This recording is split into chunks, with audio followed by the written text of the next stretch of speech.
Hello, everyone. Thank you for joining us today. We're going to dive right into this session with more or less an on-time start.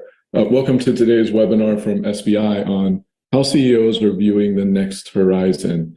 Perhaps a bit of a lofty title, but we're excited to share with you findings from our surveying of and conversations with CEOs about how they are viewing 2023 and the challenges in front of them and their organizations. But before Norma and I get too deep into those details, just two administrative things to get out of the way. First is a logistical note, and that's that today's webinar is being recorded, so we'll be able to share a link with you after it's complete. We welcome you to revisit the content yourself, share it with your colleagues, your friends, your children, your pets, strangers on LinkedIn, whoever you think will find the messages and the content valuable. Would love for the word to get out there. And second administrative item is just quick introductions. So I'll start. I'm Bryan Kurey. I'm the head of research here at SBI. And with me is Norma. Norma, can you introduce yourself?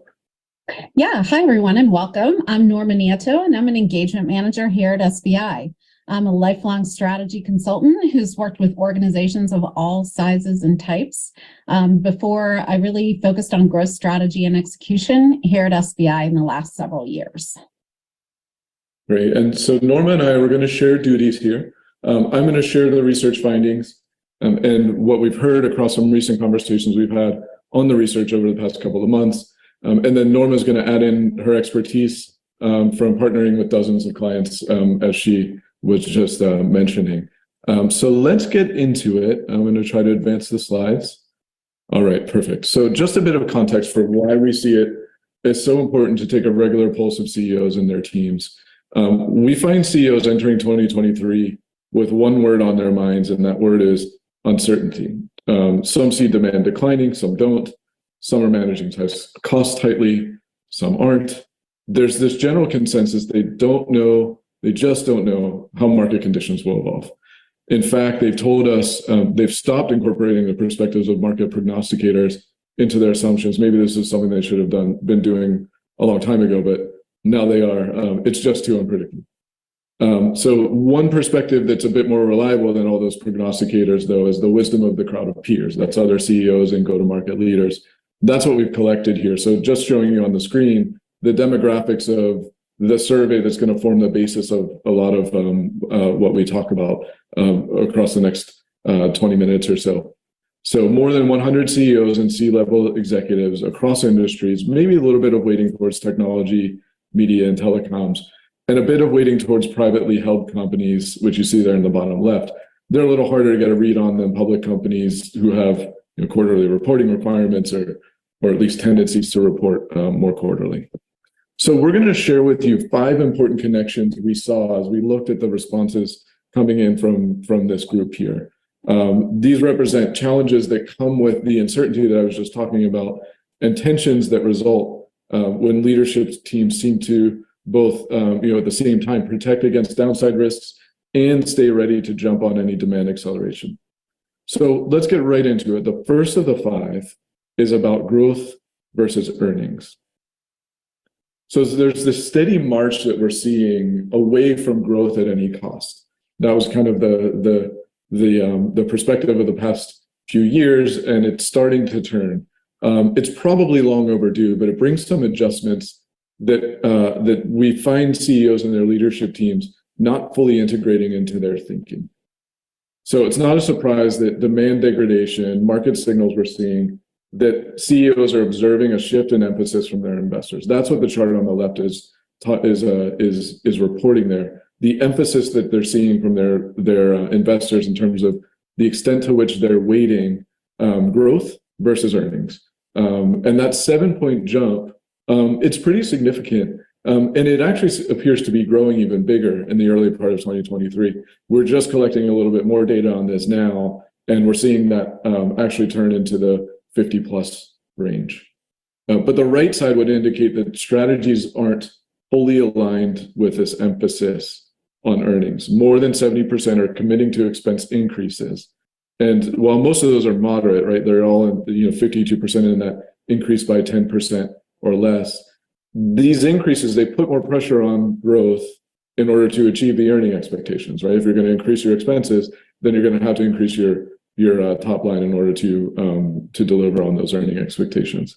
So we think there's a bit of saving face in this data. CEOs just not wanting to aggressively throttle down investment plans, send their organizations, their people, their investors into a bit of a panic. At the same time, the CEOs need conviction in their cost positions. The investments that they make matter, but it's critical to couple them with efforts to shore up commercial productivity wherever we can, so that we can deliver on those near-term earnings expectations. Now, as I mentioned, we've had opportunities to talk about this with CEOs and others, CROs, COOs, across the past couple of months. Norma and I want to share some of those perspectives we've been hearing.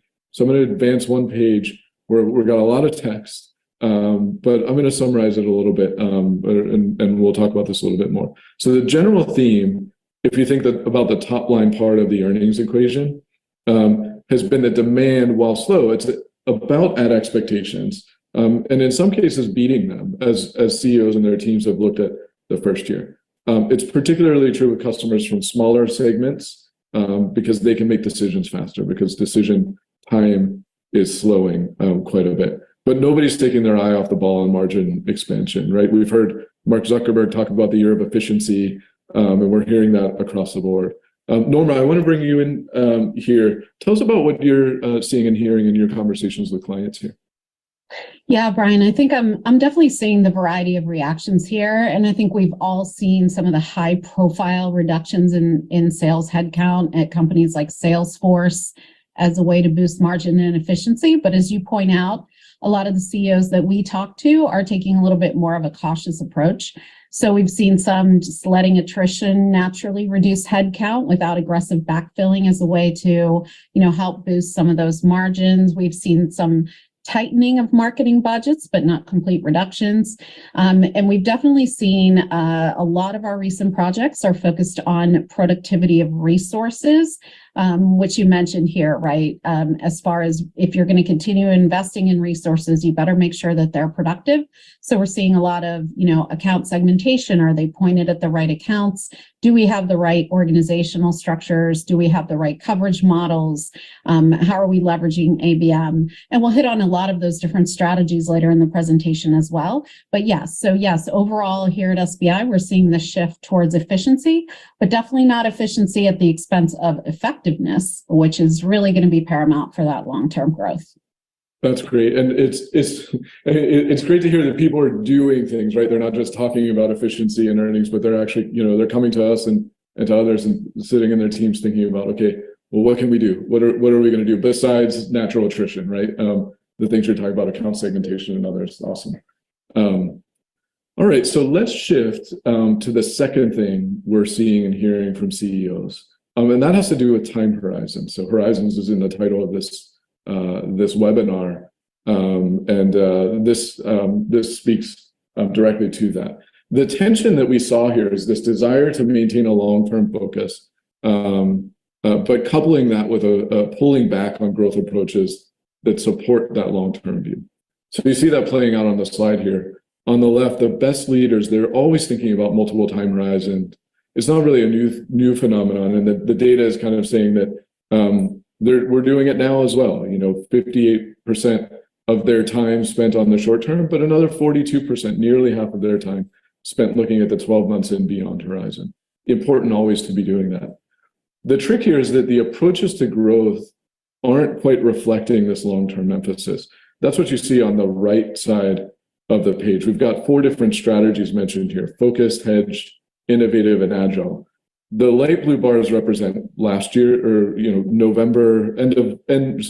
spring of last year data, and the dark blue bars represent the end of 2022 data. And so you see a little bit of a shift here, but the shift is towards those bookends of focused and agile, which are very short-term focus, in their orientation. So agile in particular is by definition short-term, right? It's us being able to adapt quickly based on where the market, what direction the market takes. So while we know the long-term matters, most CEOs are risking staying too focused on following the winds rather than pursuing a tightly defined strategic position. Would love to see more people pursuing that innovative approach, whereas we're seeing a big drawback in innovative approaches, which are making bets for the long term. And so just a little bit on the commentary that we've been hearing around this as we've talked with CEOs and their leadership teams. Ultimately, you need to do more than just think about the long term. And when we talked about this, people are recognizing, right? They're thinking on agility. It plays into this tension between preparing for recession versus preparing for recovery. Most saw this, the short-termism that I was just talking about, as having a bit of an expiration. So they're focused on both how their earlier board conversations went. So, January, February board conversations, how did those go? General market performance across Q1. How is Q1 looking? Once they see that, they're thinking about, okay, then they'll be able to take their strategic position and their longer term positions. So we should hopefully be looking out into the next quarters where people start to draw back from these agile or short-term reactive approaches. So Norma, I want to again turn it to you. Tell us a little bit about what you've been hearing and what you've been seeing clients doing in this space. Yeah, Bryan, I think the chart on the right hand of slide 5, really reflects what we're also seeing in the marketplace. So that shift from this innovative growth approach to that more focused growth approach. And I think while there's still clients who are a little bit in that agile, we've definitely seen a lot of clients focusing on shoring up the base. So focusing on those high performing, higher margin product accounts and extracting incremental growth and margin from those top customer segments by doing some of the things that we mentioned, like optimizing coverage. We've also seen some re-examining of channel strategies and partners to make sure you're leveraging your resources as effectively. And then also leveraging account-based marketing programs to cross-sell into that base.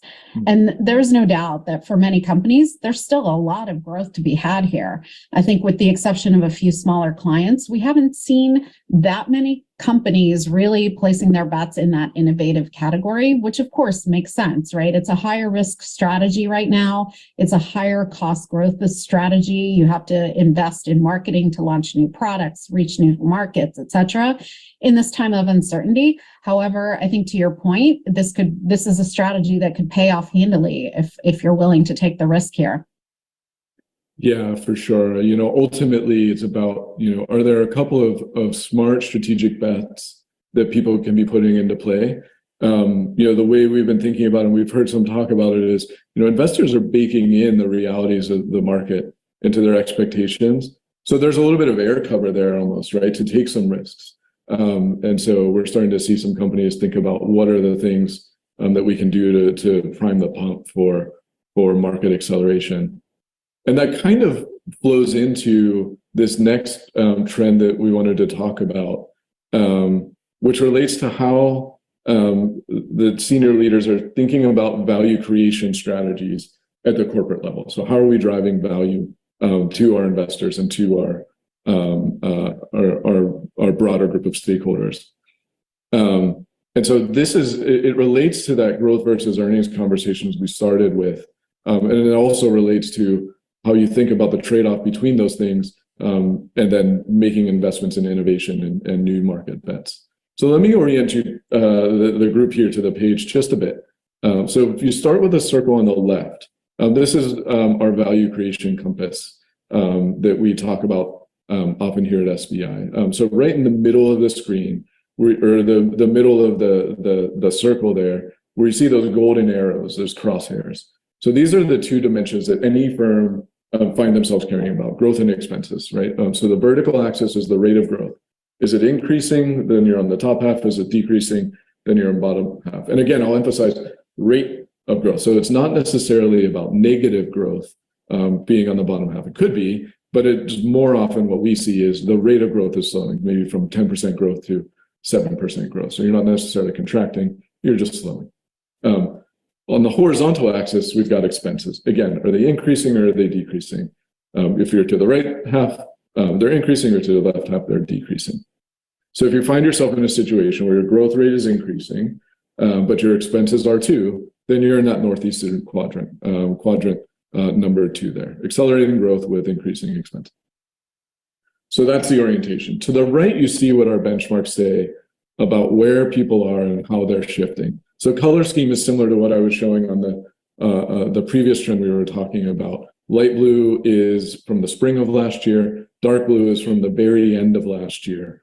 And we saw in the spring there that everyone was in this mode of accelerating growth, right? The light blues were all kind of towards the left-hand side of the bars, or kind of the top half, quadrants 1 and 2. And interestingly, we saw, it's evenly split, right, between those who are increasing expenses while growing and those who weren't. And then you fast forward 6 months or so, and that picture shifted pretty dramatically. In particular, those who were increasing expense were now shifting into the decreasing growth rates camp. What's interesting is they weren't immediately trying to take cost out at the same time that their growth rates were slowing. They seem to be holding to their bets, right? So this group could be the group that's, thinking about the innovations or in the form of a transformation in some way, shape, or form. Our take here is that, right? Leaders are finding opportunities to take advantage of this market and transform their go-to-market approach. And we heard quite a few CEOs mentioning just that there's this transformation afoot in their business. And that's what has them in quadrant 3 there. They see that as a pretty temporary place to be. You don't want to be in that place for very long. But they see it as an important place to be, to do some experimentation, and then hopefully move north in one way or another. A couple of other things came out in the conversations that we've been having around this. If I turn the page here, as the data indicates, there's quite a bit of variability. So, for example, we did see tech industry companies most likely to be in the bottom half, in that in the left side, in that decreasing investments half of the compass. And publicly held companies were more likely to be in the top left, so trying to maintain ever higher growth rates while managing expenses. I was speaking with someone at a private equity company earlier today, and he mentioned that he never wants to see his portfolio companies anywhere but on the left side in terms of managing expenses, because in their view, the way that they're going to create value for investors is by finding operational efficiencies. So there's a strategic intent to where you live across those quadrants. What's critical is that actions match the strategy, and that's where things got a little shaky. We found that few were actually redirecting their priorities in ways that they should to support any shifting approaches to value creation. So they might be moving into that third quadrant, but they're still focusing on cost out activities, and so they're not kind of optimizing the things that they could be optimizing while they're living in that quadrant, and taking advantage of that position. Norma, anything you wanted to add here? I said a lot of words, so yeah, I think it's really reflective, and what I'm seeing sometimes when we have these discussions with clients is that hedging strategy. And generally, we like to pin our clients down into one quadrant. So we want to make sure their strategy is focused and specific.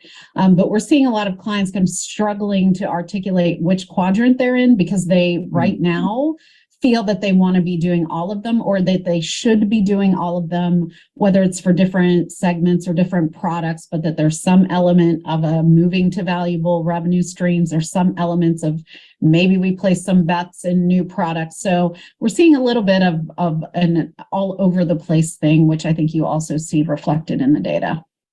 Yeah, for sure. All over the place is a great way to describe it. And, we've even heard people say that they're going to be hopping in and out of some of those quadrants a couple of times potentially throughout the year as they run some experiments and see what happens, right? Start a transformation and then see if they can, if that can drive some growth and increase the growth rate. And if not, maybe come back down, make some new investments and try again. So lots of experimentation there for sure. All right, so let's turn to the fourth of the 5 trends that we're seeing as CEOs tackle this next horizon of growth. And this one relates to customer acquisition. So CEOs are looking for commercial productivity, but they're not making the pipeline investments that will drive it. That's kind of the theme across all the data that we're putting on the chart. So we're somewhat surprised to see this. So as CEOs looked into 2023, they saw more than 40% of their net new revenue is likely coming from new customers. That's the donut chart on the left of the screen there. It's kind of ambitious in a down market. And based on our conversation since this data came out, it's likely turning out to be even harder than they anticipated.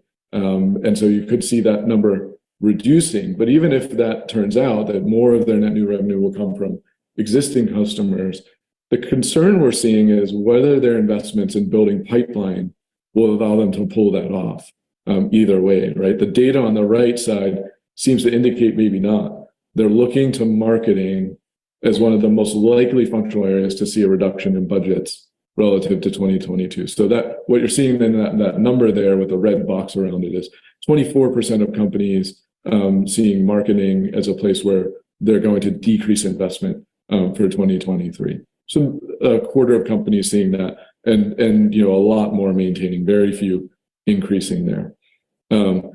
Of course, this is an all too common play, right, from leadership teams. When times get a little tough, they often look to marketing spend as a place where they can drive dial back, because oftentimes they just don't understand the value that marketing is bringing, and they're not seeing it. But it may be driven in part by this lukewarm confidence in the CMO that you see in the bottom right, with only a third saying they have high confidence. But I want to put some color around that, because I entered conversations about this data with kind of a gloomy perspective on how they're thinking about marketing, and I came out of them feeling a lot better about it. So let me tell you a little bit about that. The conversations, they showed surprise at that low level of confidence, or at least a nuance in the interpretation.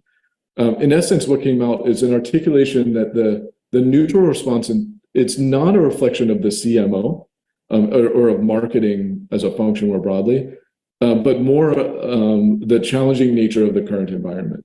So basically what they said is nobody can truly manage a market like what we're seeing today with unmitigated success. It doesn't matter who the CMO is or who the CRO is or whatever it is. And so that lukewarmness is really a function of it's hard right now. And so we're all doing our best and getting some wins where we can.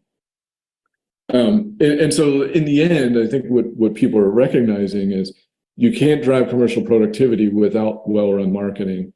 And you definitely can't realize more revenue from new customers, or even existing ones for that matter, without investing in the right activities, building that pipeline, to be able to bring new customers in, or help existing customers understand all of the additional things that we have to offer them. So Norma, I wonder if you can say more about the sales and marketing interlock, how that's evolving, or just other observations that you have based on some of these tensions that we're seeing here.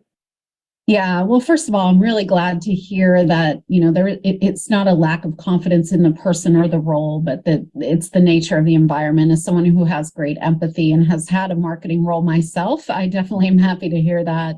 That said, though, we still have many clients who are very sales-driven organizations who struggle with marketing attribution and really feeling that they're getting the investment from marketing that they need to.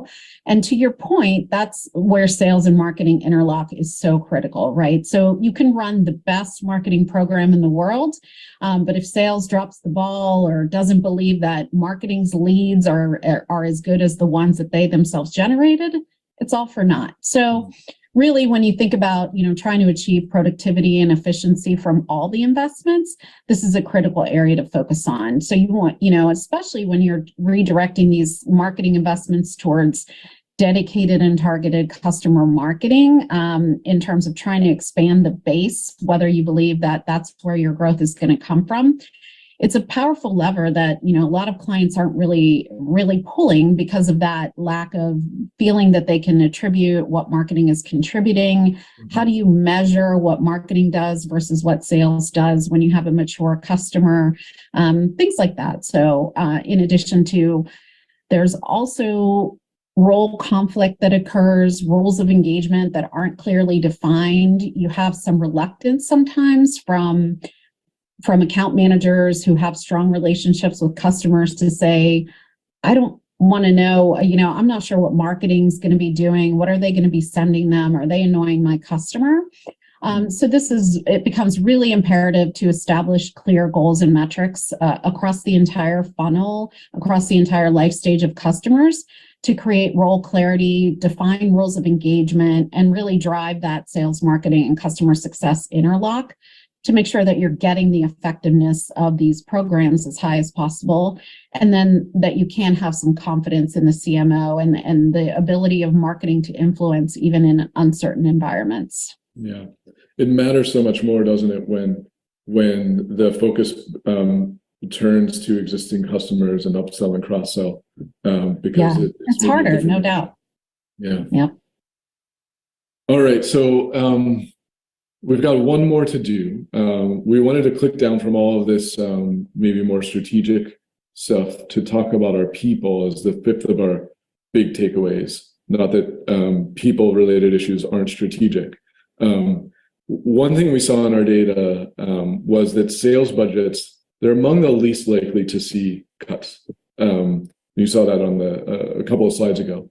And you can see here on the page on the left side, almost 2/3 expect headcount in sales to increase in 2023. So 52% see it increasing by 1 to 14%, another 11% see sales headcount increasing by 15% or more this year. Some of that, as we've been hearing, is carryover, and just the run rate is higher, right? It did a lot of hiring in 2022, so the 2023 headcount is going to be bigger than the 2022 one. But it's also straight added headcount. Lots of companies ended the year with more open territories than you typically see, 20% or more open territory at the end of the year. And it speaks to the challenges many were facing earlier in 2022 of finding talent, and that carried through the entire year. What concerns us about all of this is what you see on the right. Very few are feeling good about their effectiveness at ramping new headcount to productivity quickly. So we're going to be hiring a lot of people, but we're not getting them to productivity quickly, and we're in a down market, right? That's not the best combination to be in. It's a tough period to be carrying dead weight or learning weight, or to be waiting 90 days or, let's face it, longer for our teams to be contributing. So as we talked about this with CEOs and their leadership teams, there was a general sense that not only do they need to accelerate their onboarding, but more broadly, the need to accelerate the skill transformations of their entire teams. So, as we've been talking about through here, lots of new initiatives underway, changes in the way in which you're creating value for the organization, many undergoing transformations to the products they're selling, to their revenue models. And when you do that, your sellers, you're going to need different skills within your sales force to do that. So not only worried about how do we accelerate learning of our incoming new sales force and go-to-market teams, but how do we accelerate skill transformations for all of our team? And so Norma, I want to again bring you in here and tell us more about what you've learned about how to drive those transformations. Yeah, and there's so much I could talk about here and still barely scratch the surface. But, we've definitely seen that shift from the tight labor market, to a more of a reskill, redeploy, and retain model of talent. And, when you couple that with the shifting business models, it does become really imperative that organizations start with a comprehensive view of the talent that you have today in light of those future objectives. So in the past, a lot of organizations naturally will look at performance metrics, quota attainment, how many meetings are they having, without a really deep understanding of what skills are driving those results. So in practical terms, what that really means is understanding a seller's competency level against a broad set of skills that's relevant to both their current role today, as well as potential lateral or stretch roles. So it's about, making sure that your talent has those skills, and that they really are pointed in the right direction. So for example, if you're contemplating a shift from mid-market to enterprise, for example, all of a sudden you have a whole different set of skills that you might need, competencies that you're going to need to have your sellers be able to pick up. So I think we also, this is common to see organizations leverage a talent assessment like this prior to doing some of these organizational changes or improve productivity and effectiveness. But you mentioned onboarding, which is such a, it's such a hot topic and such a, passion of mine to make sure that sellers are being onboarded and, making sure that you're effective. So we would recommend starting with a baseline assessment of talent as they onboard. That will give you a starting point to make sure that your onboarding programs not only address the skills that people need, but also that they have the ability to follow through with it afterwards. And here's where the burden on frontline managers comes in, as you mentioned on this, on this slide. They need to have good coaching programs in place. They need to have a good baseline that they can leverage as part of that coaching and know exactly how to coach an individual to ramp them to productivity as quickly as possible, or else you're going to be in for a long and steep haul here.